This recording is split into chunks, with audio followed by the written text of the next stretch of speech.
I was excited. Here I am in the car. I've been listening to this podcast. I'll tell you how obsessed I was. I was immediately, let's just say the word smitten. I thought it was it was not what I expected. That's Robert Pucciarello. He's the co-founder of a business called Gramercy Atelier in New York City. And, as it turns out, he's our first superfan. At the end of the podcast, you put a phone number in. So I texted you, and then I thought, this will be an indication to see how seriously they're taking their text messaging. How long is it going to take for them to respond to the text message? And there you were, like within an hour, I heard back from you. So a lot of boxes were checked before we even had our call. How about that? Oh, that's so awesome. Clearly, I was at a loss for words. People are actually listening to this show. I couldn't believe it. Now, once the excitement subsided, it was time to get down to business. This is Shoestring, the show where we help small businesses with big ambitions and tight budgets. I'm your host, Alfredo Salkeld. Now, Robert didn't just reach out to us to tell us he liked the show. We had another marketing mission on our hands. He needed help with his business. So I asked him to tell me where it all started. The company has been around since 2010. We are makers of bespoke women's jackets and dresses. Bespoke is usually used for men's clothing. It's become more commonplace to hear this word now. You can hear the word bespoke real estate agent or bespoke cottage cheese. It's kind of funny how it's gotten out there. I think we were one of the first to be using it about 10 years ago. At least we feel that way. Robert doesn't run the company alone. In fact, the brand centers around the creativity and skills of his co-founder. And to just think a little bit futuristically here, hey, it's my wife. I'm on a call with the SimpleTexting folks. I'm going to put you here so you can listen. If my wife is going to listen in. What I wanted to say is that thinking futuristically, Maria started Gramercy Atelier with Robert and is the head designer. Before starting this business, she was the creative director at a high-end textile store in Manhattan. She was designing luxury women's jackets when one day the company decided they would no longer be making luxury women's jackets. We were a little bit distraught. Like, what is she going to do? We could continue working there, but do something else. I said, this is a really interesting product. You've got this amazing clientele. Why don't we just put some money in and create a collection and do it? And that's what they did. Maria produced her own collection of custom luxury jackets, and Robert used his expertise in business and finance to help run the company. Soon they had a loyal client base, but they hadn't really unlocked the growth they wanted. And so I started running Facebook ads, and I would put jacket photos up there. Beautiful, like super detailed, and crickets. Nobody really seemed to care. Until they stumbled upon an underserved market in women's clothing. We discovered this business called the Mother of the Bride and Groom Dress business, which I never knew this existed beforehand. I had never thought about this, but if you've ever been a mother of a bride or groom and had to find a dress, then you probably have. Dress shopping, particularly for this occasion, is stressful. You try on dress after dress and the stuff on the shelf doesn't fit quite right. I've had people tell me this. I've ordered 50 dresses online and returned them all. I've gone and spent hours in department stores and there's nothing there. To box those, to put them on, to box them, to try them and get disappointed. It's a fatiguing journey. They hate it. So Maria used her powers for good to solve this problem. She started making Mother of the Bride and Groom dresses with the same principles she used for her jackets. And we started posting pictures of dresses, and it's like a whole different ballgame. I was like, oh my God, I think we ought to be in the dress business. They had officially found their niche, and they figured out a process that would work for anyone in the country, not just the clients who could make it to their atelier in New York. We've been dressing women that we've never met. In California, in the middle of the country where there's no product for them. We're addressing, I'd say, a demographic that designers aren't designing for. We're basically filling a huge void. I'm going to tell you what I can about this process because it's going to come into play later. But there's some secret sauce I can't share. First, Maria gets on a call with the client to learn about their vision for the dress and create a sketch. After that, the client gets fabric swatches in the mail to select their favorites. And then Maria and her team create a prototype, send it to the client, make final adjustments over a video call, and send over the final dress. Maria's the best. She really is. She's like incredible at what she does. Her vision for like the colors and just what she comes up with. And then just the customer service to say like, we got your back. Do nothing to worry about with us. Actually, hold on. I'm sorry. Oh, he's recording for a podcast where it's open-ended. So he's probably going to take a lot of this verbiage and parse it down into, nice sound bites for people. My wife doesn't like when I go on, but there's a reason for this. Anyway, so can I throw some statistics your way? Because I can't help myself. Please. Thank God my wife dropped off. She hung up. She couldn't take it anymore. She's a designer.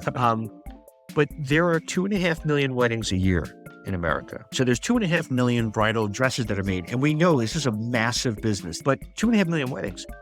That means there's actually 5 million mothers of the bride and mother of the groom dresses that need to be made. Not to mention grandmothers of the bride and groom, and all of the other women attending the wedding. Gramercy Atelier has an enormous opportunity here. But how can they convince people to buy a custom dress for something as important as a wedding over the internet? What the mother of the bride wears is such a big deal you cannot imagine, because they can't wear white, they can't wear black, but they can't clash with the bridesmaids. After the bride, all eyes are on the mother of the bride. So they're under an enormous amount of stress to get their dress right. What we offer, though, you never go wrong ordering with us. Why? Because it's going to fit you perfectly. It's going to be exactly what you want. And it's going to be the exact color that you need. So if Maria's design and process is the perfect solution to this stressful problem, then what's the issue? Well, it comes down to filling the funnel and getting people through it. When a lead comes to them through word of mouth, as most do, then they make a decision right away. They have a need, they've heard of the business, they trust them, and they make a decision. The hard part is finding new customers through channels other than word of mouth. Robert has had some success with Facebook and Instagram ads. So we started to run lead ads on Facebook and then other types of ads to a landing page. And in both cases, there was a form that had to be filled out. And so we got the vitals: name, phone number, email. And then we started to ask, when is the event date? What is the budget for the event date? Where's the location? He's generated hundreds of leads this way, but a large portion of them drop off before booking a phone consultation. First, Robert tried nurturing these leads through email campaigns. I set up a 10-step email journey. And to be frank, they open the emails. There's a 60% open rate through the email journey. And I get no clients from it, maybe one out of thousands. So then he tried to move people towards a consultation with Maria in a more direct way. So I tried phone calls, and it's just, for a fashion company to call you up on the phone after you filled out a lead form, even if you need the thing, you can feel this distance. It didn't feel right. If I was a roofing company and the roof has a leak, I could see that, but not with a fashion company. Phone calls didn't feel right, so now Robert's trying texting. Maria already texts clients during the design process, so Robert thought it would be a natural step to set up automated texts that thank leads for filling out the form. The text he set up asks, "Is there a date for the wedding?" And around 20% of people reply. Good, but not great. I feel like there's a need. People are raising their hands. They see the product. They say they like what they see. Then there's like this chasm between that moment and them submitting even to a free consultation. I feel like we might do 15 or 20 of these a month. My goal is to get to 50. And once we get to 50, then a lot of things change for us. At this point, I felt like I had a good sense of what we were trying to do here. Help Gramercy Atelier attract more qualified clients and increase their conversion rate. I called the SimpleTexting marketing team together to brief them on our mission and share what Robert had already tried. First, we looked at the ads Robert was running. They featured beautiful photos of a model wearing Maria's designs. Almost too beautiful. If I hadn't known these were real, custom-made dresses from talking to Robert, well, I'd be skeptical. Here's one of my team members, Danny. It looks too professional almost, too cookie cutter. If I saw this, I would not actually think that this was a bespoke thing. I would think they found this stock photo. We fleshed out some ideas of how we would change the ad creative to show Gramercy's process, and I shared those ideas with Robert. The resounding feeling was the photo is so professional that if I hadn't spoken to you and I got that ad, there'd be a piece of me that thinks somebody stole a designer's photo off their website and now they're running it to me and they're telling me it's bespoke. And so I think there's an opportunity to tell more of the story in the ad creative itself. So, for example, you probably already have a bunch of little clips or pictures of the sketches. I think a really powerful ad would be Maria telling the story of how a dress was made. Here's how we went from sketch to fabric to finished dress. And I think that's letting the person into, wait, if I fill out this ad, this is what I'm going to get. Like this whole customized process versus I think that right now the ads are just showing that final result. And it's like doing the whole journey of of the experience and injustice. I think you're right on, actually. It's something we've been considering. I think, Maria, aren't you doing something along those lines with the new pattern maker in a way you're showing the process a little bit? You're doing miniature?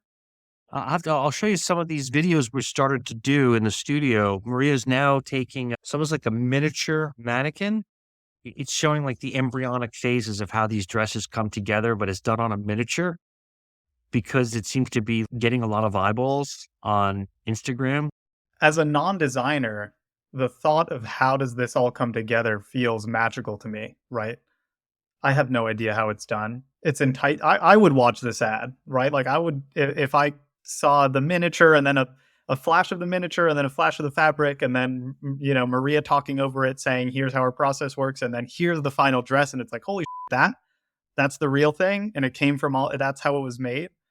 I think that would encourage people then as they go to the texting phase, they're even more drawn into it. They're like, I want to go through that.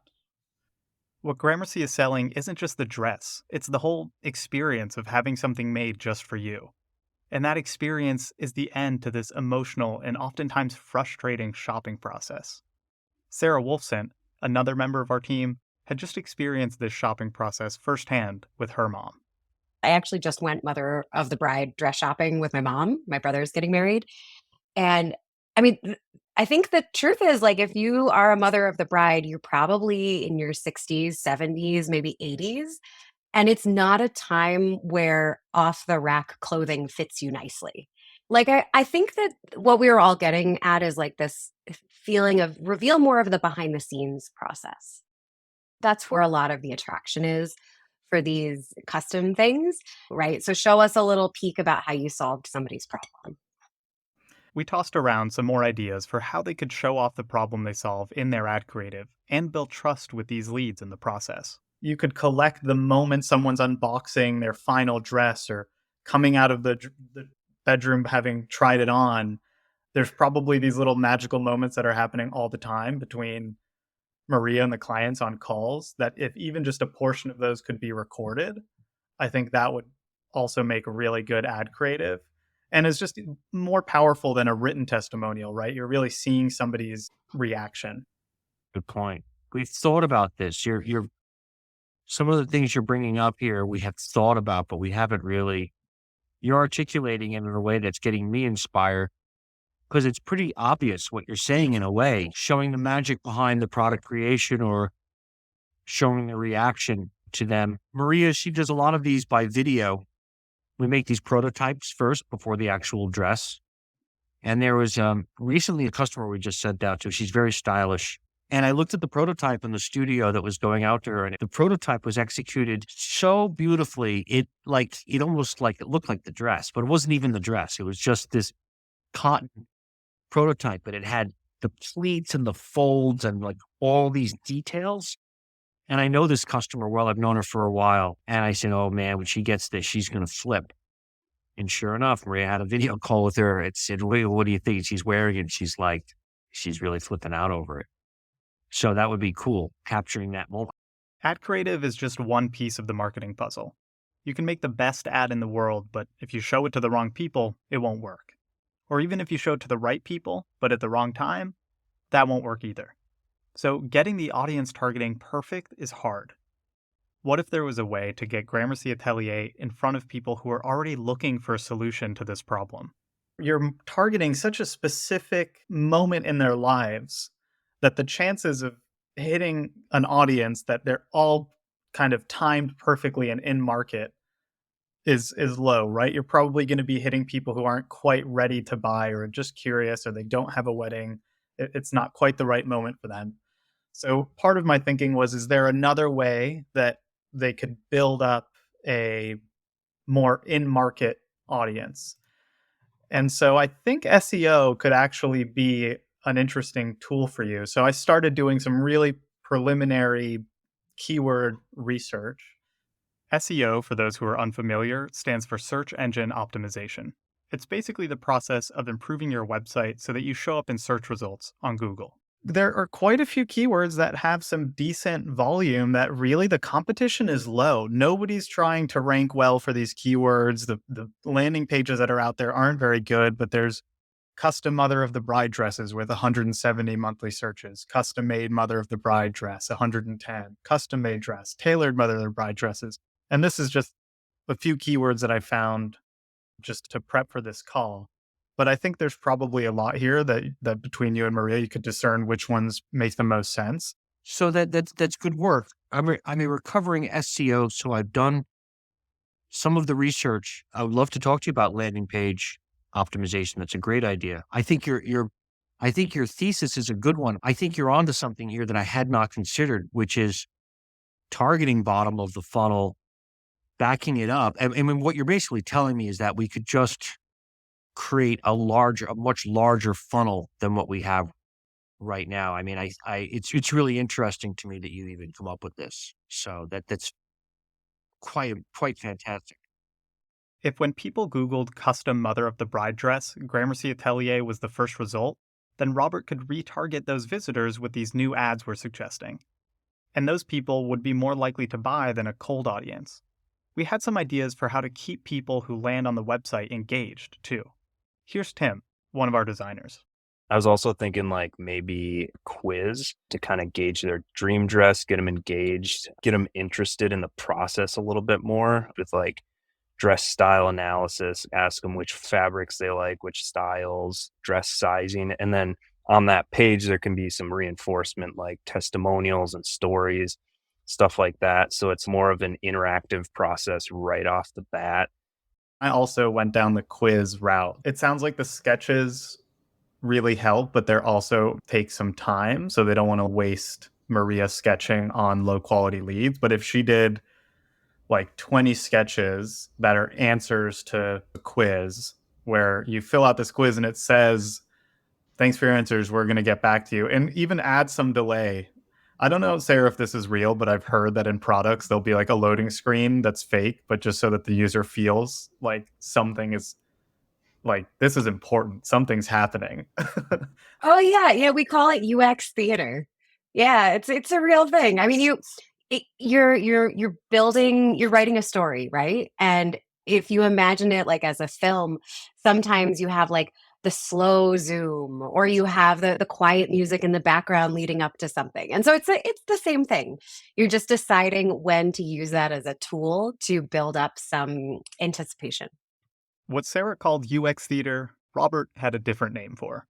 We call it the orbits effect. You know, the airline, you would go for your airlines or like Priceline, and then they have the thing spinning around. That's cool. There are a bunch of plug-and-play solutions online that let you create quizzes like this and capture emails and phone numbers in the process. This would help Robert build his list of interested leads. So far, we had covered how to find bottom-of-the-funnel leads, engage them with the website, and then retarget them with better ad creative. Now it was time to share ideas for how to improve Gramercy Atelier's texts, the ones that are meant to turn leads into customers. For context, here's the first text people get after they click on an ad and fill out a form. It says, "Samantha from Gramercy Atelier here. Thank you for filling out our form online. We have received your information. Is there a date set for the wedding?" We saw some opportunities to improve that first touch so that it's more enticing and educates people on Gramercy Atelier's process. So I think in that first text, it's useful to say, "Hey, Samantha here," and just start right off the bat with, "Here's a little bit how our process works. You're going to chat with a designer. We're going to send you fabric swatches. You'll get a prototype, and then you'll get your dream dress." So now they know if they were to sign up, this is what they're getting. And then I like the idea that you've been doing, which is, do you have a date for the wedding? And then if they respond and it makes sense to keep talking, you can say, got it, that's coming up soon. Our process usually takes 3 months. Would you like a custom sketch? Most of our clients find it's a no pressure way to figure out if we're the right fit. It's free and takes about 20 minutes. And I think that kind of lighter touch and encouraging them of like, this is up to you. It's free. It's a no pressure thing.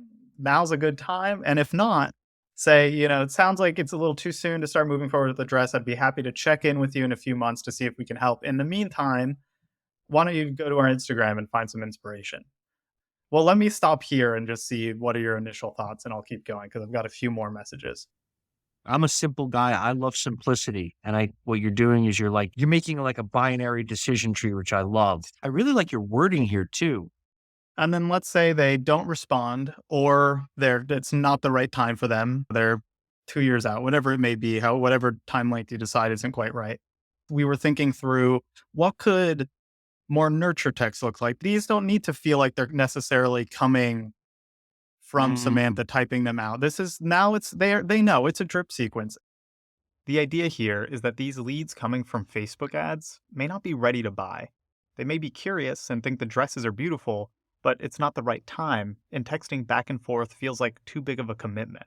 So instead, we're suggesting to periodically send them information about Gramercy Atelier's process so that when they're ready to buy, they'll know exactly who to go to. I showed Robert examples of texts that would work for an automated sequence like this. The first one was an idea that Tim came up with. Text them a side-by-side of like that initial sketch and the final dress, because Robert was saying in the call that the sketches are the money. And then beneath that side-by-side image, it could say something like, this is Grace. She tried on 50 dresses, just took a short phone call with our designer Maria to come up with the sketch. From there, we were able to create a prototype and adjust until it was perfect for her. Browse some more inspiration here. Reinforce the process yet again. Here's how this works. Here is what we do. Here's some inspiration. No call to action. Like, this is just a touch so that they remember what you do. Next in the drip sequence was a text with an image of a person's hand touching these colorful fabric swatches, the swatches that clients receive when they move forward with Gramercy Atelier's process. You mentioned the swatches were really important, that people really love getting the fabric. And say, it's so hard to get a feel for materials and fabrics online. That's why we send sample swatches before we get started with the prototype. Ready to get started on your custom dress design, reply to this text or click here to book a call. Again, it's like, yes, there's a call to action, but it's also just reinforcing, here's how it works. Here's how we're like, this is another little thing that you would get if you were to go through this process. Love it. I really love what you're doing here. Oh, that's cool. That's great. We walked through a few more ideas for texts. Some of these were informed by the SEO research we had done. Looking at that SEO content, there's probably a goldmine there of things people are curious about, like what should a mother of the bride dress look like? What is it? Does it have to be long? Can it be a little shorter? So there's probably content that you could make around that and then link to that within the text. Just these like nurturing touches until at some point they're ready to move forward. I mean, I love it. It's you guys, I actually didn't know what to expect for this call. I'm not going to kid you. Not that I didn't think you had the competency. That isn't my point. I actually was just sitting here thinking, well, I've tried a bunch of things. I'm curious to know what you're coming up with. I think what you've come up with is, it's deep. It's really well thought out. I'm really impressed. I mean, my mind is kind of racing because I can see. Yeah, it's not exactly, it's a little bit raw. I still need to polish it a little bit, but the nuts and bolts are there. And I think it's great. There's probably things here we got wrong. Hopefully there's one or two things that you'll find valuable and can try out. It's marketing, right? We're taking risks all the time, right? I mean, you got to take the risks to see what's going on, but I'm impressed. Want to find out if Robert gave the ideas a go and whether or not they worked? You'll just need to subscribe to the show so you don't miss a future check-in episode. And if you want to see the slide deck that we shared with Robert, head to the show notes for a link. We want to help your small business too. Text us at 954-419-3657. We read every text, and if we think we can help, then you'll be on a future episode of Shoestring. If you enjoyed this episode, please consider leaving a review. It means a lot to me and the team, and it helps other people find the show. Shoestring is a podcast by Simple Texting. It's written and edited by Danny Henyon, and me, Alfredo Salkeld. Simple Texting is part of Cinch, the customer communications cloud. Learn more at Cinch.com. That's Cinch with an S, SINCH.com. And if you want to try Simple Texting, you can do that for free at SimpleTexting.com. Thanks for listening.